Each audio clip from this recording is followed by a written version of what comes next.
kulanti wacan daawadayaal ramadaan kariim meel waliba aad joogtaan. haddii channelkeena uusan subscribe ku saarnayn fadlan subscribe saaro si aad u hesho intaanu ku guda jirno bisha barakaysan ee ramadaan fikrado la xiriira bisha barakaysan ee ramadaan.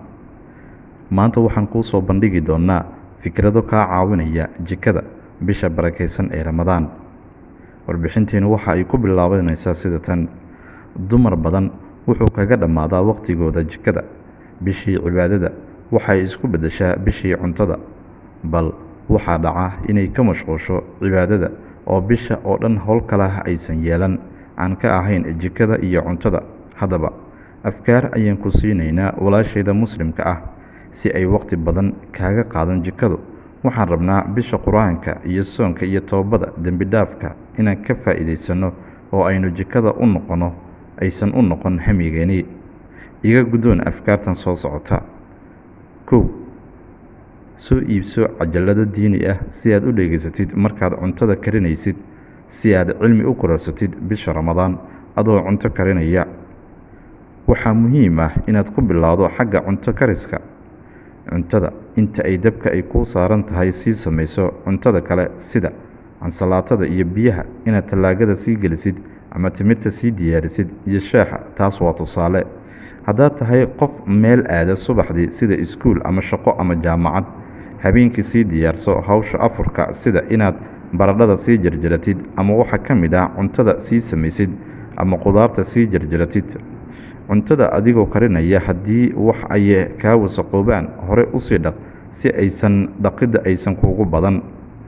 qodobada kale waxa ay yihiin: suxuurta waxaad diyaarsan kartaa aalado balaastika ama allaabo balaastika iyo koobo balaastik ka samaysan.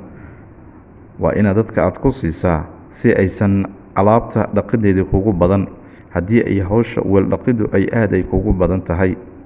tusaale ahaan, waxaan soo qaadanaynaa hilibka habeenkii ka soo saaro tallaagada si aad u isticmaashid isagoo kuu dhalaalay, ama biyaha ku karkare habeenkii si aad u isticmaashid beri isaga oo bisil.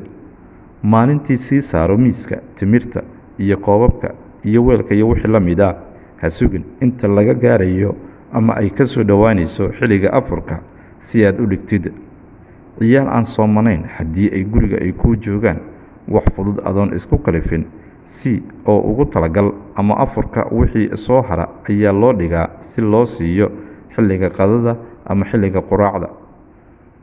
qodobka kale waxa uu yahay qudaarta aad isticmaashid sii jarjaro mar walba oo tallaagada ku rido iyagoo badan oo inta aad u baahan tahay kala bax mar waliba si aysan kaaga mashquulin maalintaas in aad cibaadaysato. istikfaarka iyo dikriga ilaahay mar waliba afka ku hay.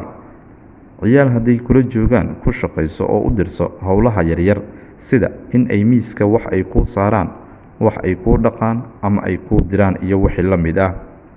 haddaba daawade, muuqaalkeena haddii aad ka heshay nala wadaag fikirkaaga adigoo qaybta hoose commentiga noogu reebayo sida ay kula tahay muuqaalkan iyo sidoo kale mowduuca maanta aynu ku soo qaadanay. maxay tahay mowduuca xiga oo aad danaynayso in aan ku soo qaadanno warbixinteenii dambe?